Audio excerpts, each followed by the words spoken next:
ka bang taong gustong paghiwalayin? Gusto mo ba na paghiwalayin mo ang taong nanakit sa inyo, yung taong nang iwan sa inyo na ipinagpalit ka sa iba? Hello mga guys, kumusta kayo? Panibagong araw, panibagong video na naman tayo, and sa araw na ito ay isa na namang video ang aking tuturo sa inyo na simpleng gabay o simpleng pamamaraan na makakatulong sa atin. At bago ang lahat, gusto ko lang mag-disclaimer sa mga taong hindi naniniwala at hindi gusto ang mga kagaya nitong video. Please skip this video and maghanap kayo ng videos na gustong gusto nyo, dahil ang video na ito ay para lamang ito sa mga taong naniniwala and gusto mag-try.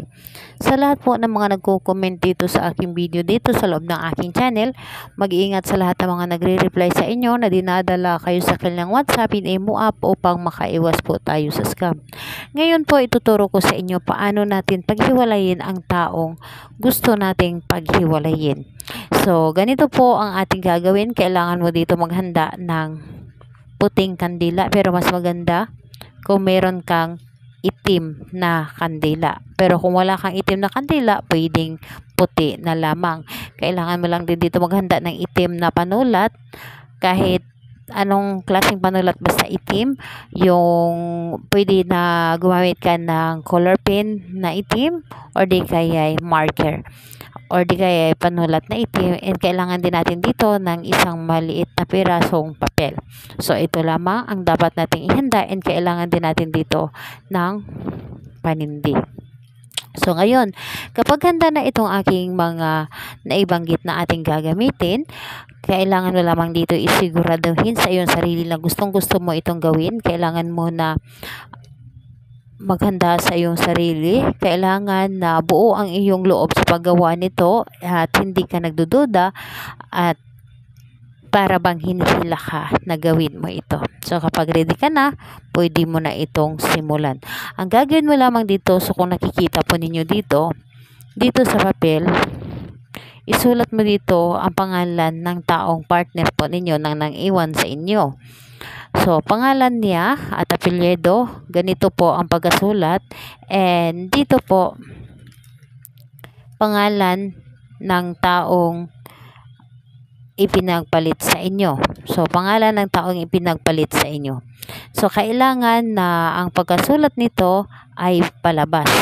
So ganito po yung pangalan. Kailangan siguraduhin po ninyo na alam po ninyo ang pangalan at apelyido ng taong ipinagpalit sa inyo. So pangalan at apelyido ng taong ipinalit sa inyo, at dito ganito ang pagkasulat, pangalan at apelyido ng taong nang iwan sa inyo. So, papalabas po dapat ang pagkasulat. Ngayon, kapag naisulat nyo na ng ganito, ang gagawin po ninyo, kunin mo ang kandila.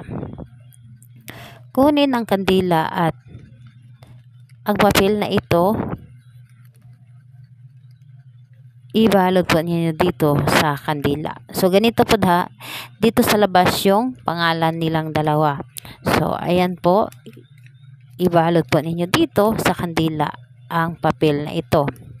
Ngayon, kapag naibalot mo na ito, kumuha ka ng pin. 2 pin o karayom. Itusok ninyo dito sa itaas at dito sa ibaba. Kumbaga ilalak mo lamang siya. Ngunit ang karayom kasi or ang pin, ito isa ito sa nagbibigay energy sa ating mga ginagawa na para maging effective ang ating mga ginagawa. So itusok mo dito sa pin or sa kandila yung pin dito at dito. Ngayon, kapag naitusok or natusok mo na ang pin dito, sindihan mo ang kandilang ito. Dapat po ang kandila ay mauubos mo lahat. Sindihan mo, and habang nakasindi ito, habang na unti-unti na nasusunog itong papel na ito na nakalagay sa kandila, sabay-sabay or lagi mong hilingin or isipin mo na naghihiwalay na sila. Kailangan na nasa isip mo na naghihiwalay na talaga sila. Huwag kang mag-isip ng hindi sa iyong paningin. Dapat ay yung nakikita mo sa iyong isip at mga mata, yung tipong naghihiwalay sila at lagi silang nag-aaway, yung tipong manggagalaiti sila sa isa't isa. Yung lagi silang mag-iinit dahil sa sobrang hindi na sila magkakaintindihan hanggang magkakahiwalay na sila. Yun ang dapat na nasa isip mo, feelingin mo dito. Ito ay simple lamang, ngunit tatandaan ninyo ito ay epektibo. So, ayun po, huwag mo lamang madaliin ang resulta, ngunit namamalayan mo lamang naghihiwalay na pala sila. So, gawin ito sa gabi, sa araw ng Tuesday and Friday, or di kaya may sinag ang araw kahit hindi Tuesday and Friday, basta may sinag ang buwan pala, buwan dapat. So, ayun po, yun ang dapat na paggawa. And dapat tahimik ang paligid at ikaw lamang ang mag-isa na gumawa nito. So, ayun po, yung wax nitong kandila, kung maaari, kung may mapaglibingan ka, ilibing mo ito. Pero kung wala, itapon mo na lamang ito sa basurahan at ibalot ng itim na tela o di kaya ay papel. So, ayan po. Salamat po sa inyo. Bye-bye everyone. God bless us all.